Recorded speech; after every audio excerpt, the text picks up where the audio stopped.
ছাত্ৰ ছাত্ৰীসকল আজি আমি ফিউচাৰ ইনডেফিনিট টেন্সৰ বিষয়ে আলোচনা কৰিম।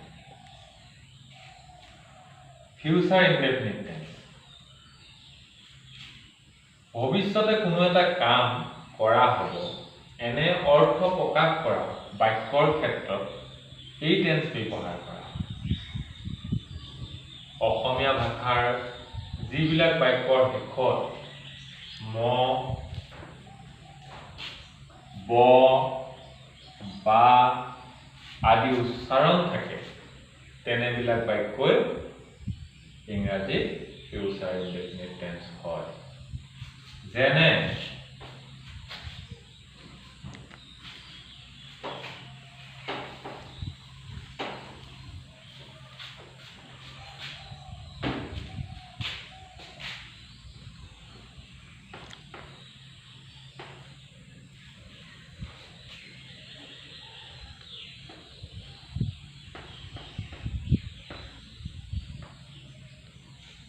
শেষত ম উচ্চাৰণ নাচিম ম উচ্চাৰণ আছে। আমি নাচিম we will dance।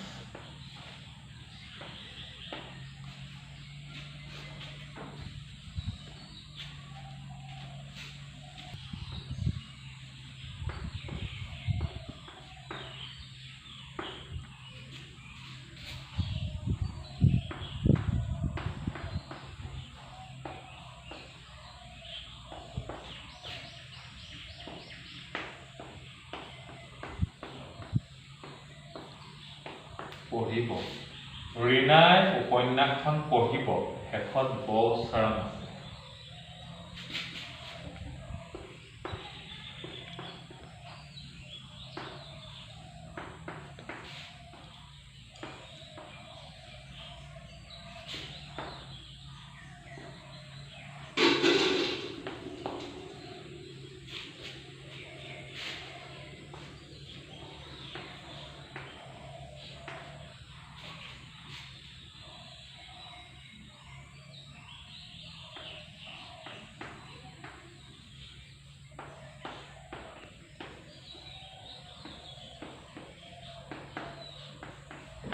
শেষত বা উচ্চাৰণ আছে।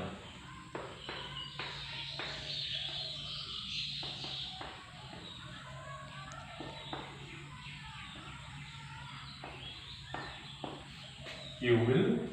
do the work। এনেধৰণে অসমীয়া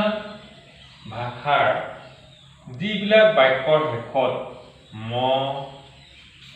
ব, বা আদি উচ্চাৰণ থাকে সেইবিলাকেই ইংৰাজী ভাষাত ফিউচাৰ ইনডেফিনিট টেন্স হয়। আমি এতিয়া ফিউচাৰ ইনডেফিনিট টেন্সৰ গঠন প্ৰণালী সম্পৰ্কত চাম।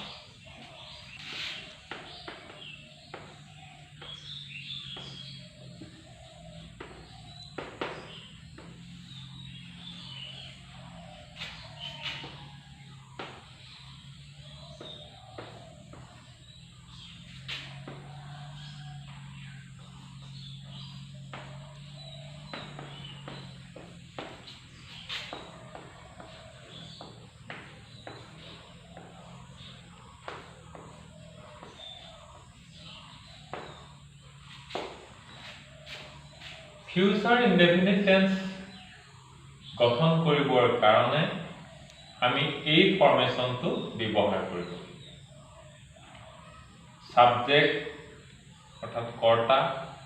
তাৰপিছতে চেল অবলিক উইল এই দুইটা সহায়কাৰীৰ ভিতৰত আমি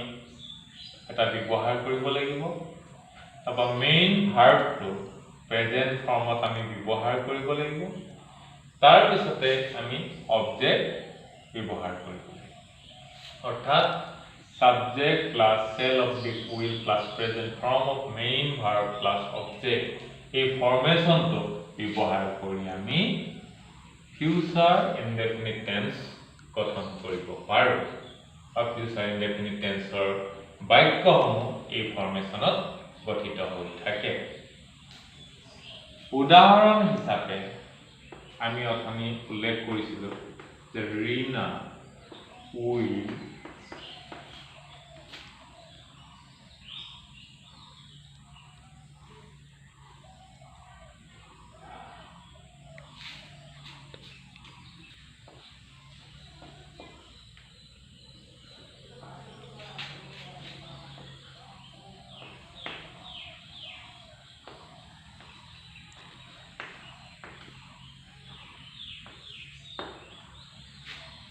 ইয়াত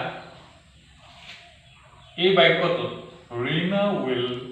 ৰাইট দ্য নভেল ৰীনাই উপন্যাসখন লিখিব ইয়াত ৰীনা হ'ল সাবজেক্ট চেল উইলৰ ভিতৰত আমি উইল ব্যৱহাৰ কৰিছোঁ কাৰণ হৈছে যে আমি কেৱল ফাৰ্ষ্ট পাৰ্চনৰ বাদে অন্যান্য পাৰ্চনসমূহত উইল ব্যৱহাৰ কৰা হয়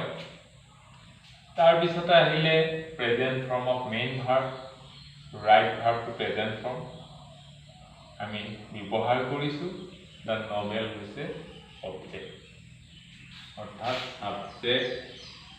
চেল উইলৰ এই অংশটো উইল আহিল প্ৰেজেন্ট ফৰ্ম অফ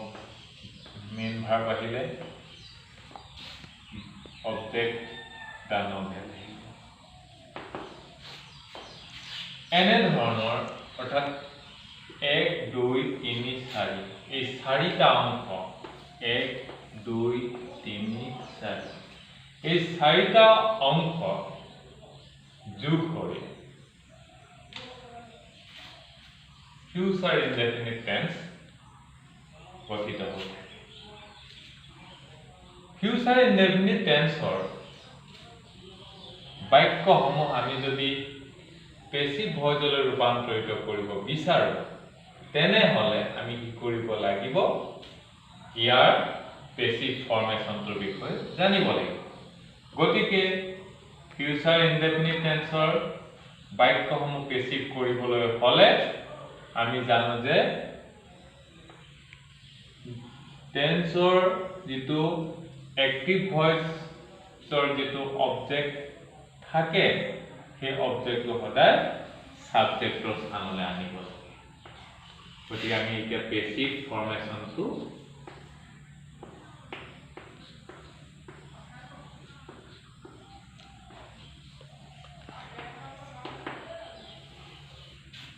লিখিম পেসিভ ফৰ্মেশনটো হৈছে যে প্ৰথমতে আমি অবজেক্টটো সাবজেক্টৰ স্থানলৈ আনিব লাগিব অবজেক্টটো সাবজেক্টৰ স্থানলৈ আনিলো তাৰ পিছত আমি চেল অবজেক্ট উইল এই দুইটাৰ ভিতৰত উপযুক্ত সহায়কাৰী বাছনি কৰি ব্যৱহাৰ তাৰ পিছতে আমি নতুন এটা শব্দ যোগ কৰিব লাগিব হৈছে এয়া হৈছে বি বি নামৰ এই শব্দটি পদটো যোগ কৰিব লাগিব তাৰ পিছতে আমি present form of the main verb বুলি যেটো অংশ আছে এই অংশটো আমি past participle form of main verb কৰি পেলাম past participle form of main verb কৰিব লাগিব তাৰ পিছতে আমি by পদ টু যোগ কৰিব লাগিব তাৰ পিছতে আমি কি কৰিব লাগিব যেটো এক্টিভ ভয়েসৰ সাবজেক্টটো আমি পেসিভ ভয়েসৰ অবজেক্টৰ স্থানলৈ লৈ যাব লাগিব এনে ধৰণে এই ফৰ্মেশনটো ব্যৱহাৰ কৰি আমি ফিউচাৰ ইনডেফিনিট টেন্সৰ বাক্যবিলাক খুব সহজে পেসিভ ভয়েসলৈ ৰূপান্তৰিত কৰিব পাৰি আমি ইয়াত পোৱা বাক্য এটা হৈছে Reena will write the novel ইয়াত আমাৰ অবজেক্ট হৈছে দ্য নভেল এই অংশটো অবজেক্টটো আমি এতিয়া পেসিভ যেহেতু কৰিম সাবজেক্টৰ স্থানলৈ লৈ the novel is সাবজেক্টৰ স্থানত আমি বহাম সাবজেক্টৰ স্থানত বহোৱাৰ পিছত আমি ফৰ্মেশনটো লৈ মন কৰিব লাগিব ফৰ্মেশনটো কি বিচাৰিছে বা কোন অংশকেইটা আমি ইয়াত বাক্যটো গঠন কৰিবৰ কাৰণে ব্যৱহাৰ কৰিব লাগিব গতিকে ফৰ্মেশনটো আমি লক্ষ্য কৰিলো যে সেল অবলিক উইল দুটাৰ ভিতৰত এটা ব্যৱহাৰ কৰিব লাগিব আমি উইল ব্যৱহাৰ কৰিলো যেহেতু ফাৰ্স্ট পাৰসনৰ বাদে অন্যান্য পাৰসনৰ সদায় উইল ব্যৱহাৰ কৰা হয় গতিকে উইল ব্যৱহাৰ কৰিলো দা নভেল হৈছে থাৰ্ড পাৰসন সিঙ্গুলাৰ উইল ব্যৱহাৰ কৰাৰ পিছত আমাক ফৰ্মেশনটোৱে কৈছে যে বি বুলি অন্য এক পদ ইয়াত যোগ কৰিব লাগিব গতিকে বি অংশটো আমি যোগ কৰি দিলো বি অংশটো যোগ কৰাৰ পিছত ফৰ্মেশনটো আমি আৰু এটা অংশ পাইছো যে past participle form of main verb ভাৰ্বটো past participle ৰূপত ব্যৱহাৰ কৰিবলৈ কৈছে ইয়াত ভাৰ্বটো হৈছে write ভাৰ্বটো এই ইয়াত প্ৰেজেন্ট ফৰ্ম হৈ আছে কিন্তু ইয়াত যেতিয়া আমি তাক পেসিভলৈ ৰূপান্তৰিত কৰিছো তেতিয়া আমাৰ write ভাৰ্বৰ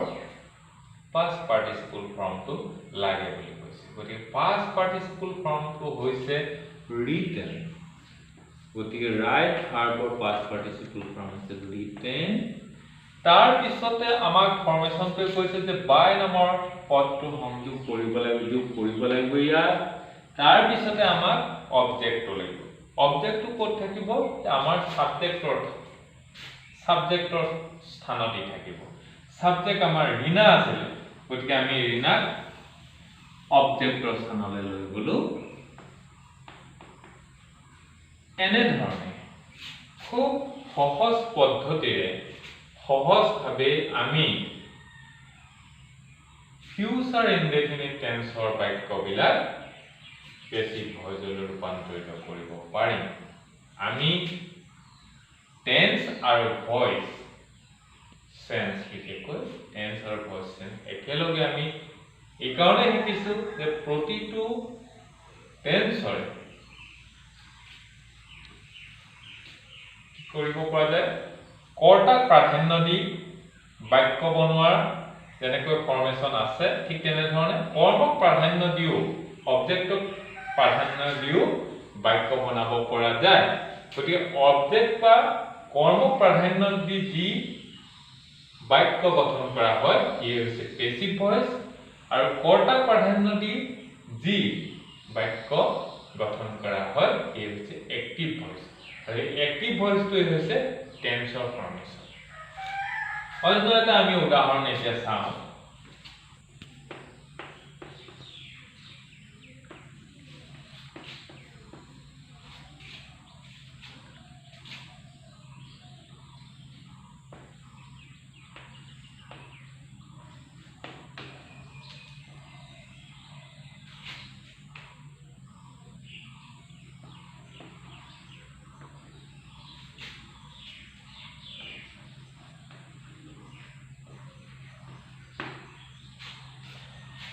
Jiten will send the goods অৰ্থাৎ জিতেনে সামগ্ৰীখিনি পঠাব Jiten will send the goods অৰ্থাৎ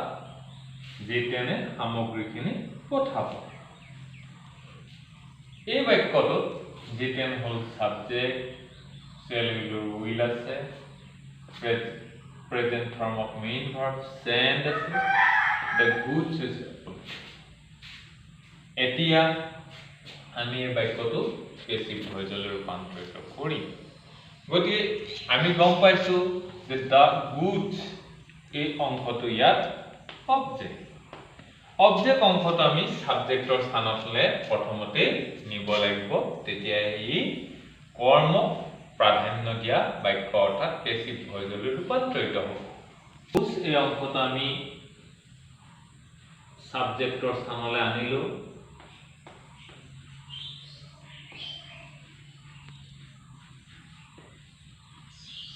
তাৰ পিছতে আমি ফৰ্মেশনলৈ লক্ষ্য কৰিলো সেল উইলৰ ভিতৰৰ পৰা আমি উইল অংশটো বাছনি কৰি ললো তাৰ পিছতে আমি বি অংশটো পুনৰ যোগ কৰিলো তাৰ পিছতে সেম ভাৰ্বটো প্ৰেজেন্ট ফৰ্মৰ যেটো সেম ভাৰ্ব তাহাৰটো আমি পাষ্ট পাৰ্টিসিপলত লিখিলো সেন্ট কৰিলো তাৰ পিছতে আমি বাই অংশটো যোগ কৰিলো তাৰ পিছতে আমি অবজেক্টটো আনিলো যেহেতু জিটেন ইয়াত সাবজেক্ট হৈ আছে জিটেনক আমি অবজেক্টৰ স্থানলৈ আনিলো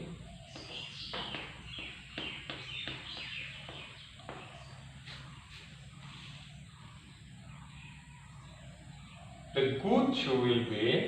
sent by written. এনে ধৰণে আমি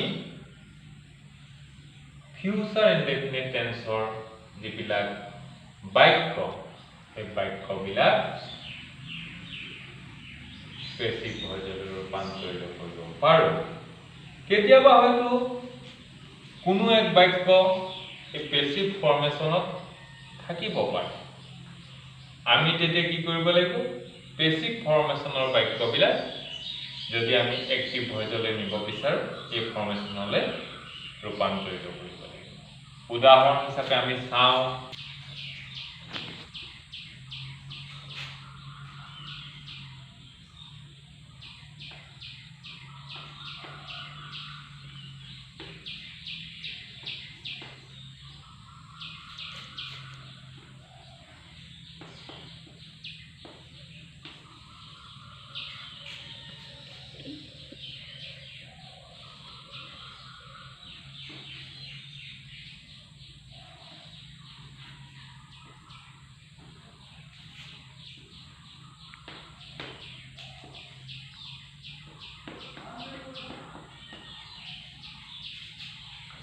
Lysis will be sold by Nita.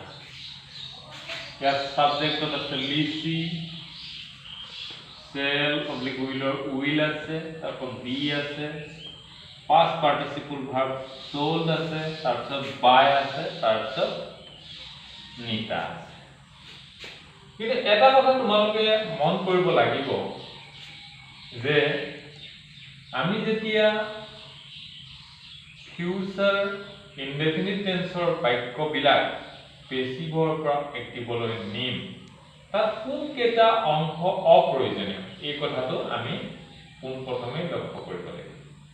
এই ফৰ্মেশনটো কৈছে যে আমাক subject plus shall of the will plus present form of main verb plus object এইটা অংশহে লাগে কিন্তু ইয়াত অতিৰিক্তভাৱে থকা বি অংশটো আমাক প্ৰয়োজন নাই আৰু এই বাই অংশটো আমাক প্ৰয়োজন নাই এইটা আমি লগে লগে আমাৰ কি কৰিব লাগিব আমি এইটা বাদ দিব লাগিব তাৰ পিছত আমাৰ মূলত প্ৰয়োজনীয় চাৰিটা অংশ ওলাই গ'ল লিছিস উইল সোল আৰু নিতা এই দুটা অংশ আমি বাদ দিয়াৰ পিছত বাতিল কৰাৰ পিছত আমাৰ প্ৰয়োজনীয় যিটা অংশ আমি পোনপটীয়াভাৱে বিচাৰি পাইছো আৰু সেই অংশকেইটা আমি নিৰ্দিষ্ট স্থানত বহাই দিয়াৰ লগে লগে ই বাক্যটো এক্টিভ ভয়েসলৈ ৰূপান্তৰিত হ'ব যেহেতু ফৰ্মেশনটো যেনে ধৰণে কৈছে কোনটো অংশ কোট লাগে সেইমতে আমি ব্যৱহাৰ কৰিলে বাক্যটো এক্টিভ ভয়েসলৈ ৰূপান্তৰিত হ'ব গতিকে প্ৰথমতে কৈছে যে আমাক সাবজেক্টটো লাগে সাবজেক্টটো ক'ত আছে অবজেক্টৰ স্থানত বাইৰ পিছৰ অংশ হৈছে অবজেক্ট বাইৰ পিছত আছে নিতা গতিকে আমি নিতা আমি সাবজেক্টৰ স্থানলৈ লৈ আহিম নিতা বৰ্তমান সাবজেক্টলৈ আহিল তাৰ পিছতে আমাক সেল অবলিক উইল এই অংশ দুটাৰ ভিতৰত এটা লাগে এই বাক্যটোত উইল আছিল গতিকে আমি এই উইল অংশটো লৈ গলো কিন্তু এটা কথা মন কৰিব লাগিব পুনৰ কৈ থৈছো যে সাবজেক্টটো যদি ফাৰ্স্ট পাৰসনৰ হয় তেতিয়া কিন্তু সেল ব্যৱহাৰ হ'ব নিতা যেটো আপোনাৰ থাৰ্ড পাৰসন বা লিসিস থাৰ্ড পাৰসন এই কাৰণে এই উইল বহিছে সেয়ে এই ফৰ্মেশনটো ইয়াত থকাৰ বাবে আমি ইয়াৰ পৰা উঠাই নিনিম কিন্তু ফৰ্মেশনটোৰ মতে যেটো প্ৰয়োজনীয় সেইটোহে আমি ব্যৱহাৰ কৰিম সেইকাৰণে ফৰ্মেশনটো চাব লাগে ফৰ্মেশনটো যেটো কৈছে যে সেল অফ দি উইলৰ ভিতৰত আমি উইল ব্যৱহাৰ কৰিলো কাৰণটো সেইটোহে আৰু present form of verb main verb মানে ইয়াত সোল হৈছে পাস্ট পাৰ্টিসিপল ফৰ্ম গতিকে এই পাস্ট পাৰ্টিসিপল ভাৰ্বটো আমি প্ৰেজেন্ট ফৰ্মলৈ লিখিব লাগে কি কৈছে গতিকে আমি প্ৰেজেন্ট ফৰ্মত লিখিলো সেল হল তাৰ পিছত আমাক অবজেক্টটো লাগে অবজেক্টটো আছে সাবজেক্টৰ স্থানত সাবজেক্ট আছে লিস্ট গতিকে আমি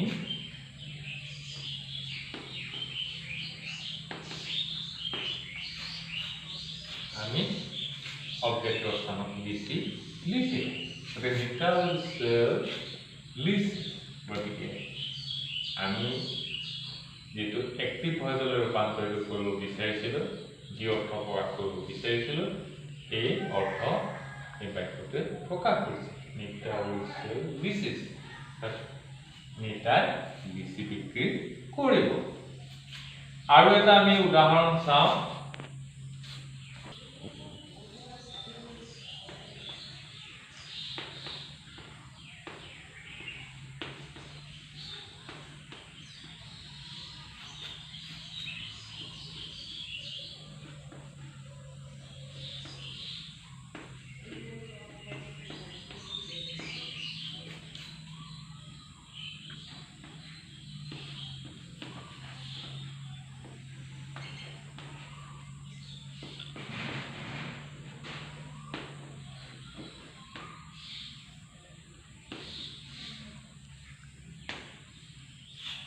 Anil's stolen money will be returned TURNED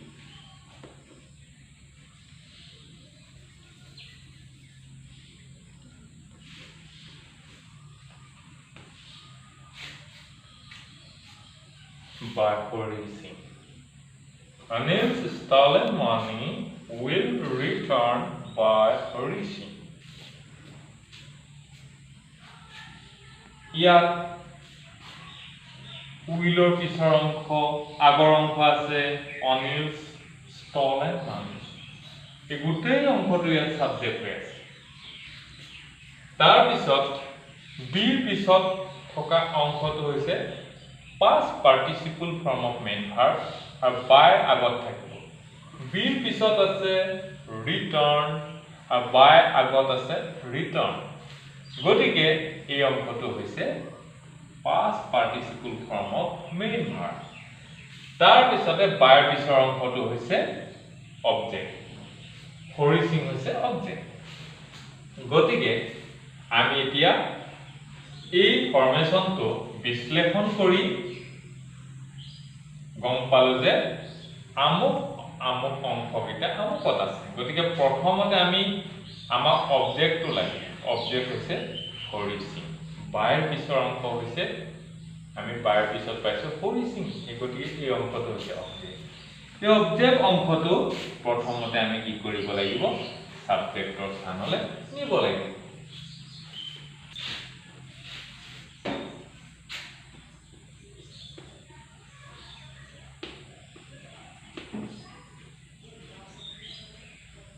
Hari Singhক আমি যেতিয়া সাবজেক্টৰ স্থানলৈ আনিলো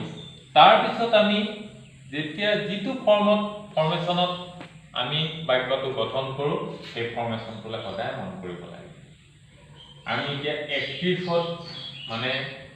এক্টিভ ভয়েসলৈ বাক্যটো ৰূপান্তৰিত কৰিব যেহেতু বিচাৰিছো গতিকে এই এক্টিভ ভয়েসৰ যেটো ফৰ্মেশন অৰ্থাৎ টেন্সৰ যেটো ফৰ্মেশন এই ফৰ্মেশনটোলে আমি লক্ষ্য কৰিব লাগিব আৰু টেন্সৰ ফৰ্মেশনতে যিমতে যোন স্থানত যিটো স্থানত যিটো অংশ বিচাৰিছে সেইমতেহে আমি আপোনাৰ শব্দবিলাক আমি ইয়াত ব্যৱহাৰ কৰিব লাগিব। এতিয়া হৰিচিঙক আমি অবজেক্টৰ স্থানৰ পৰা সাবজেক্টৰ স্থানলৈ আনিলো। তাৰ পিছত সেল অব্লিক উইলৰ আমি উইল ব্যৱহাৰ কৰিলো। তাৰ পিছত প্ৰেজেন্ট ফৰ্ম অফ মেইন ভাৰ্বটো আছে ৰিটাৰ্ন, গতিকে ই পাষ্ট পাৰ্টিচিপল ফৰ্মত আছে, আমি ইয়াক প্ৰেজেন্ট ফৰ্মত লিখিব লাগে। গতিকে আমি ৰিটাৰ্ন বুলি লিখিলো, ৰিটাৰ্ন। তাৰ পিছত আমাক লাগে অবজেক্ট। অবজেক্টটো আছে ক'ত? সাবজেক্টৰ স্থানত। অনিল ষ্টলেন মানি। অনিল ষ্টলেন মানি এই গোটেই অংশটো এই ফ্ৰেজটোই হৈছে সাবজেক্ট। গতিকে এই সাবজেক্টটো আমি অবজেক্টৰ স্থানলৈ লৈ যাব লাগিব। অনিল ষ্টলেন মানিটো আমি অবজেক্টৰ স্থানত, অনিল ষ্টলেন মানি। এনেধৰণে খুব সহজ প্ৰক্ৰিয়াৰে সহজভাৱে আমি টেন্স আৰু ভইচ শিকিব পাৰোঁ। ফিউচাৰ ইনডেফিনিট টেন্সৰ আৰু বহুতো গুৰুত্বপূৰ্ণ কিছুমান কথা আছে। তথাপিতো আমি প্ৰথম পৰ্যায়ত এই ফৰ্মেশ্যন দুটাৰ বিষয়ে কিছু কথা জনাৰ লগতে আমি যদি এই ফৰ্মেশ্যন দুটাকে গণ্য কৰি ইয়াৰ অনুশীলন আমি কৰোঁ, তেতিয়া আমি ফিউচাৰ ইনডেফিনিট টেন্সৰ বাক্যসমূহ গঠন কৰাটো খুবেই সহজ হৈ পৰিব আৰু লগতে ইয়াক পেছিভৰ পৰা এক্টিভলৈ ৰূপান্তৰিত কৰা বা এক্টিভৰ পৰা পেছিভলৈ ৰূপান্তৰিত কৰা খুব সহজ হৈ পৰিব। সেইকাৰণে মৰমৰ ছাত্ৰ ছাত্ৰীসকলক এই ফৰ্মেশ্যনসমূহ গুৰুত্ব সহকাৰে মনত ৰাখিবৰ কাৰণে অনুৰোধ জনাই আৰু লগতে